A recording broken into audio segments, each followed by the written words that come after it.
एक बार दो शेरों की दोस्ती बिगड़ जाती है। दोनों ही एक दूसरे के दुश्मन बन जाते हैं और दोनों एक दूसरे से 10 साल तक बात नहीं करते हैं। एक दिन शेर और उसके बीवी बच्चों को 20-25 कुत्ते नोचने लगते हैं। तभी दूसरा शेर आता है और उन कुत्तों को केले के छिलके की तरह फाड़कर भगा देता है और फिर दूर जाकर बैठ जाता है। पहले शेर का बेटा पूछता है कि पापा, आप दूसरे शेर से बात तक नहीं करते, फिर भी उसने हमको क्यों बचाया? शेर ने कहा, बेटा, भले ही नाराजगी हो लेकिन दोस्ती इतनी भी कमजोर नहीं होनी चाहिए कि कुत्ते फायदा उठा लें।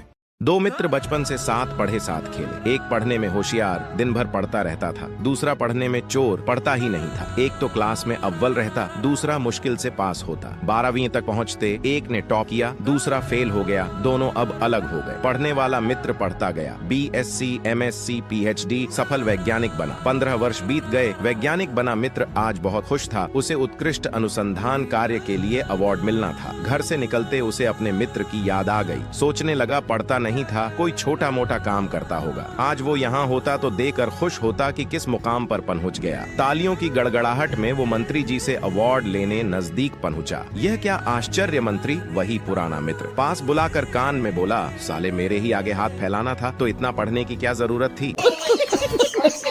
एक किसान के पास 2 घड़े थे। एक घड़ा थोड़ा सा कहीं से फूटा था और दूसरा घड़ा सही था। किसान रोज नदी पर पानी भरने जाता था। वह घड़े को एक डंडे में बांधकर अपने कंधे पर दोनों तरफ लटका कर लाया करता था। लेकिन किसान के घर 1.5 घड़ा ही पानी पहुंच पाता था, बाकी रास्ते में ही गिर जाता था। ऐसा 2 सालों से हो रहा था। सही घड़े को इस बात का बहुत घमंड था कि वह पूरा का पूरा पानी घर पहुँचाता है। वहीं दूसरी तरफ फूटा हुआ घड़ा इस बात से बहुत शर्मिंदा रहता था कि वह आधा घड़ा ही पानी पहुँचा पाता है। एक दिन फूटा हुआ घड़ा किसान से बोला, तुम मुझे इतनी दूर ले जाते हो लेकिन मैं आधा पानी ही घर पहुंचा पाता हूँ। मैं बेकार हूँ, तुम मुझे फेंक क्यों नहीं देते? किसान उस घड़े को अपने साथ लेकर गया और जब वह आधे रास्ते में पहुँचे तो उसने फूटे हुए घड़े से कहा, तुम खुद को कभी बेकार मत समझना। ये जो रास्ते में रंग बिरंगे फूल लगे हैं ना, ये सब तुम्हारी वजह से हैं। मुझे तुम्हारी कमियां पता है, इसलिए तुम जिस तरफ रहते हो मैंने उस तरफ फूल के बीज बो दिए थे और मैं इन्हें रोज बेचता हूँ, जिससे मेरा परिवार चलता है।